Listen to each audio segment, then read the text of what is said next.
did you first get into refereeing? I've always been absolutely football mad from being a really small boy, and my interest in refereeing came from my father because he was a referee, but I never wanted to be a referee because I thought all referees were old, bald men, and I think that's what I've become. But I used to play at school and for junior teams, and I used to watch Webb United home and away, year in, year out as a teenager. And when I realised I wasn't going to become a professional footballer, my dad said, why not give refereeing a go, because we're desperately short referees. And I thought, go on then, and I gave it a go, and I found that I really enjoyed it, and that was the start of it, and I'm glad I did, because it's now become my one of my full-time jobs. What was your toughest game to referee? In my first year on the Premier League, I did a game at Everton, and Everton's quite a hostile place to referee. The fans are quite close to the pitch, and they're really partisan, which is good because it adds to the atmosphere. But they were on my back an awful lot in that first half an hour against Bolton, and I was quite an inexperienced Premier League referee, and I think I sort of lost a bit of faith in my own ability during the game. I started to think, am I seeing things quite right today? Because the crowd were hostile, that was rubbing off on the players, and they were getting on my back. And the big thing I learned from that game is always have belief in your ability and stick in when the going gets tough. And from the tough games, you learn an awful lot, and that was a good example back in 2004. So you're a policeman as well as a ref. Does this dual role ever lead to conflict? Some acts on the field of play do constitute criminal offences, and we've seen players be arrested after the game when a complaint of assault has been made by an opponent. We are told before the game, when we have our meeting with the police 75 minutes before each game, that during the 90 minutes they will leave the green part of the stadium, the pitch, to us, to the referees, and they'll deal with everything else on the outside of that. So I wouldn't ever find myself in a situation where I would need to arrest a player on the field. I'll send him off, and then if somebody wants to make a complaint of assault, that can be dealt with by the local police afterwards. I've often wondered what would happen if a fan ran up to me and tried to hit me. I mean, heaven forbid, but if it did happen, I think I'd have to sort of like maybe take him down with a bit of an arm entanglement, an approved Home Office technique that I've been taught as a police officer, and then probably caution him, tell him that he didn't have to say anything, put him in army's defence if he did not make sure when questioned, something later on in court, and anything he did say would be given in evidence, and then tell him he was under arrest for assault, and then I'll probably have to hand him over to the local police, otherwise who would referee the rest of the game. So it does cross my mind once or twice. It would be interesting, but I hope nobody ever does it. Are all footballers' wives gorgeous? The ones that I see in the grounds, I would say yes, they are. I mean, I don't know quite what they see in these players, apart from the fact that they're all millionaires. Yeah, I think they do attract a lot of girls, and therefore they have a pick, and I'm sure they're all nice people as well. But, and also, referees' wives are also very nice. What's the training regime like for a referee? It's quite tough. We have to train about 4 or 5 times every week, and one of the toughest things is that we do it on our own quite often, because we only get together once every 2 weeks. So we have to be quite self-motivated to follow the schedule that's sent to us every week, but if we don't do it, then we risk not getting paid, so we make sure we follow it to the letter.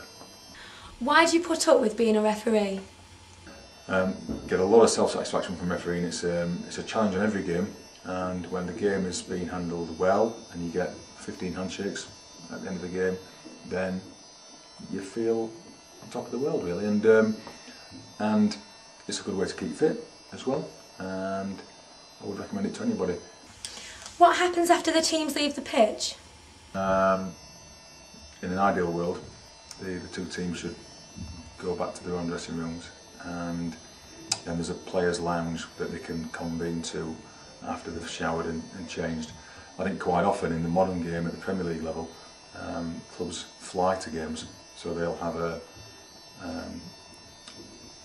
chartered flight to catch at the local airport, which is usually quite a tight connection, so they sometimes just disappear straight away as soon as they possibly can. The managers also have a lounge that they can go to for a glass of wine or 2, and they will meet there.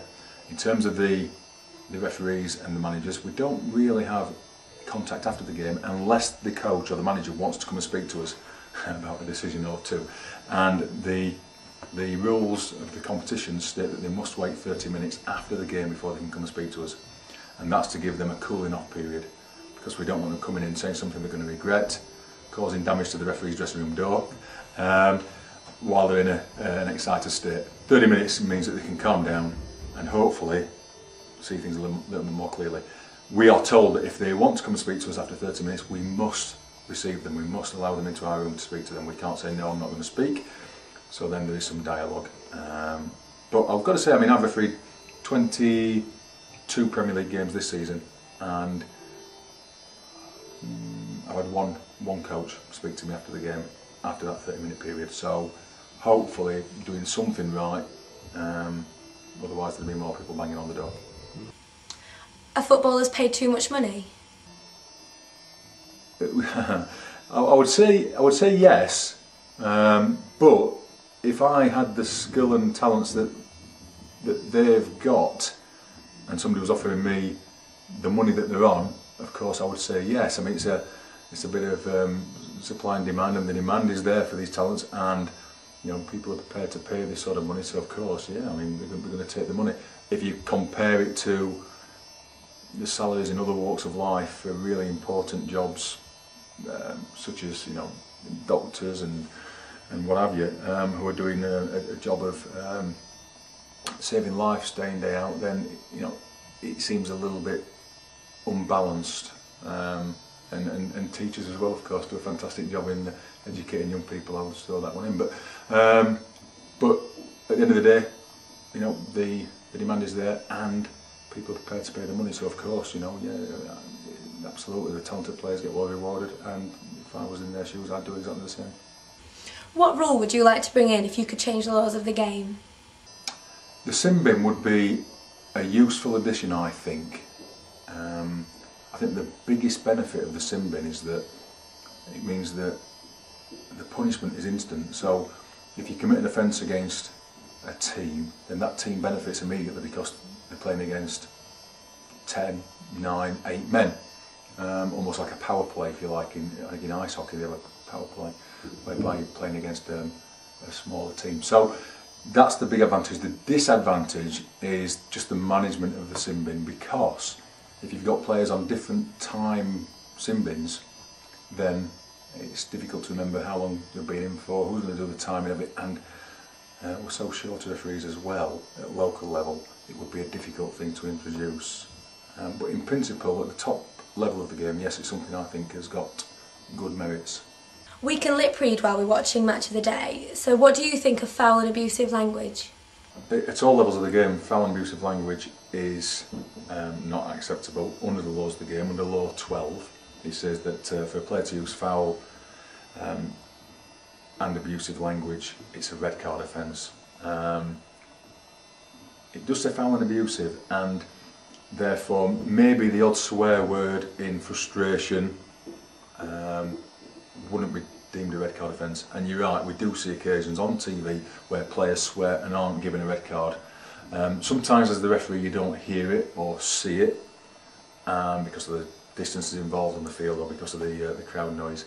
And sometimes we'll choose just to advise players about their language. But if it is abusive, then it should be dealt with by a red card. And the laws of the game are quite clear on that.